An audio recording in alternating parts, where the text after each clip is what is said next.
Normalmente nosotros no tenemos ciclos electorales, lo que tenemos es elecciones todos los días. A nosotros nos votan los consumidores todos los días y si no les convence el programa se cambian de tienda. Con lo cual esto no es un mercado monopolístico en absoluto, ni un oligopolio, sino libre competencia. Y la mejor manera de bajar la inflación siempre va a ser favorecer la libre competencia. En definitiva, yo creo que el Gobierno tiene una responsabilidad enorme en todos estos temas y tiene que seguir empujando medidas que ayuden a esas clases más desfavorecidas. ¿Cómo valoran las propuestas que desde una parte del Gobierno se están haciendo para rebajar la cesta de la compra con topes a los alimentos o con bonificaciones que deberían ser además sufragadas con los ingresos teóricamente extraordinarios que aseguran tienen los distribuidores?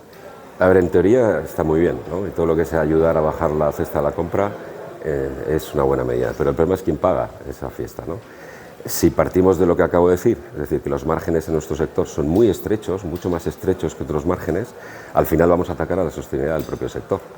Entonces, vale, es una buena medida, pero que el Gobierno juegue su responsabilidad y por eso estamos argumentándola o articulándola a través de una bajada del IVA más fuerte, porque no olvidemos el extra recaudación que están teniendo gracias o por culpa de la inflación y lo que ha subido la factura del IVA. La agricultura asegura que ese tope a los alimentos no solo no se puede hacer porque es inviable, sino que además es inconstitucional y contrario al derecho comunitario.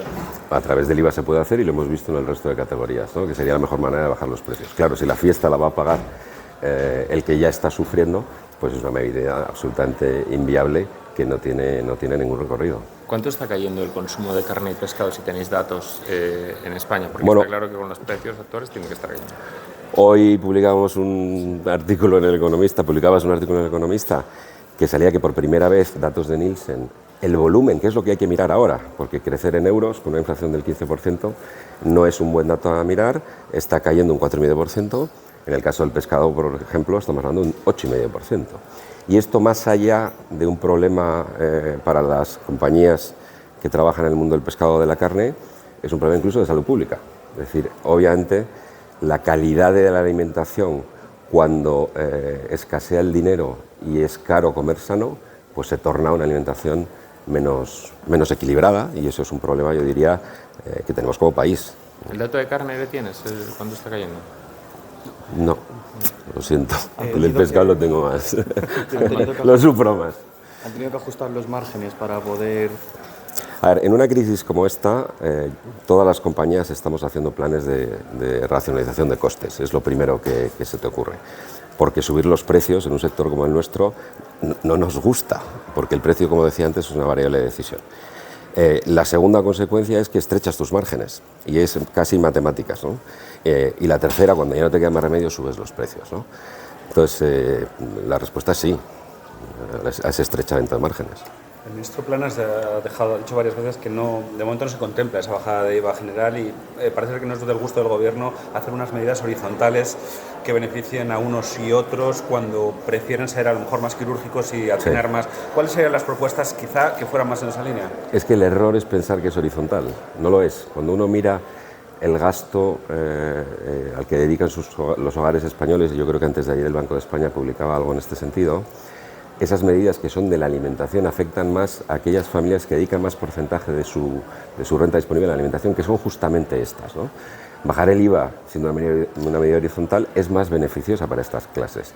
Bajar el de la carne y el pescado, insisto, 34% de la cesta de la compra y por tanto 34% del IPC, enorme impacto, favorecerá más a esas clases más desfavorecidas. Y sí se puede hacer porque se ha hecho. Entonces, ¿sabemos cuánto mermaría las arcas de ingresos del Estado reducir ese IVA? Yo no lo sé. Para aclarar, la bajada que ustedes piden en el IVA de la carne y el pescado, ¿qué sería? ¿Del 10 al 4? Bueno, nosotros hemos hecho dos escenarios, del 10 al 5, que es lo que reduciría 2 puntos enteros al IVA, se bajaría del 15 al 13, y si la bajas al 0, aunque sea temporalmente, pues son 4 puntos. Y en ese sentido vamos, las medidas del Gobierno hay que también entenderlas en un contexto que está recaudando extraordinariamente. Entonces, a lo mejor normalmente hubiera sido una bajada de ingresos del Estado, ahora siéndolo, pero lo estamos viendo sobre una sobrerecaudación. Esto es fundamental, ¿no? Aquí hay un gran beneficio de todo esto por la vía impositiva, meramente que viene de la inflación, que es la recaudación del Estado. Y al margen de la recaudación, ¿les dan otros argumentos para no acometer esta rebaja en carne y pescado? No, yo creo que el argumento es la eficacia que pudiera tener, pero lo hemos visto, aunque sea levemente, en esta primera bajada, que contribuye a la bajada del IVA, ¿no? Entonces hay que ser consciente de que esta bajada de volumen es muy preocupante y que si hacemos estas medidas, aunque sea coyunturalmente, favorecerán el tránsito por esta crisis de las clases más desfavorecidas. ¿Y técnicamente cómo se podría hacer? Porque no es lo mismo bajarle el IVA al pollo y al conejo que a lo mejor a la carne de buey madurada, que tienen distintas fórmulas de producción, distintos costes de producción. ¿Cómo? Sí, pero hay que pensar que el grueso de la carne y el pescado son productos básicos. Estamos hablando de productos de consumo diario, no hay que fijarse en la carne roja, que es absolutamente marginal, ¿no? Y es la que compone la cesta de todos los días de un montón de españoles. Es tan fácil como lo han hecho ahora en esta primera bajada, ¿no? No es un tema de complicación técnica, es un tema de quirúrgicamente dedicar los extra recursos allá donde más se necesitan, y ya lo dijimos en el Congreso de octubre, tienen que ver con la renta disponible del consumidor. Ese es el verdadero problema. Porque ahí no solamente juega la alimentación, juegan otras cosas, ¿no? Hipotecas, etcétera, el coste de la energía, etcétera. Y eso es lo que hay que velar, sí.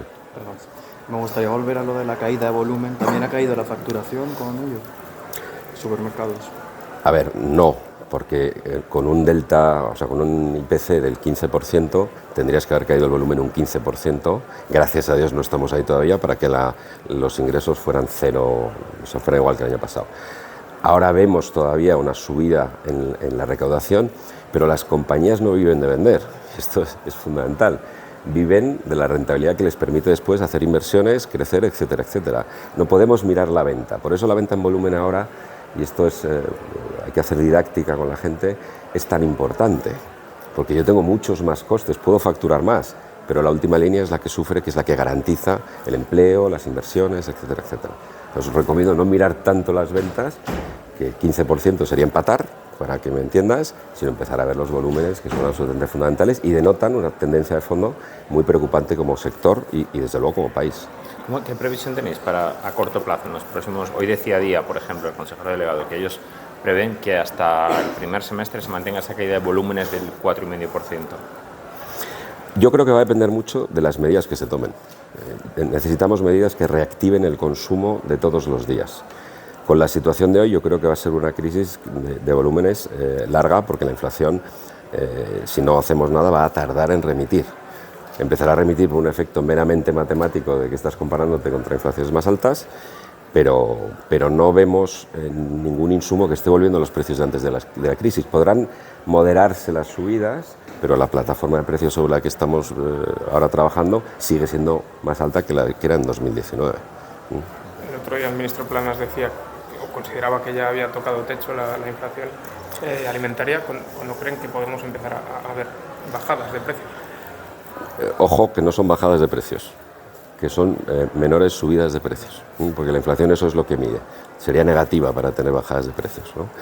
Bueno, ojalá que sea cuanto antes, pero insisto, no podemos esperar a que eso ocurra sin que se produzcan las medidas que llevamos reclamando desde octubre, desde el Congreso de AECOC de Gran Consumo, y que se tienen que producir y que parcialmente nos han hecho caso. Hay que pensar, por ejemplo, que la bajada del IVA, que son en torno a 500 millones de euros de impacto, se ha compensado con una legislación de plástico que son casi 700. Entonces, desde el punto de vista puramente teórico, bien, estamos pagando menos IVA, pero estamos soportando un impuesto, únicos en Europa en soportar este impuesto, que dudo de su eficacia sobre el fin último que tiene, que es mejorar el reciclaje de los plásticos, que es meramente recaudatorio y que nos está costando 700 millones de euros más que el año pasado.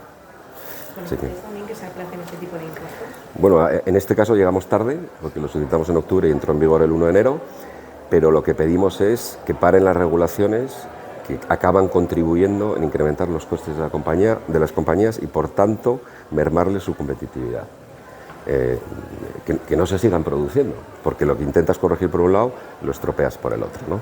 Entonces, bueno, esperemos que eso, junto a una estabilidad legislativa que nos ayude a tomar las decisiones de inversión de las que hablábamos antes, nos permita trabajar, porque no olvidemos que para nosotros el consumidor es nuestro primer interés no vivimos bien en entornos de inflación y el precio, como decía antes, es un factor de decisión a la hora de elegir una marca o de elegir una tienda.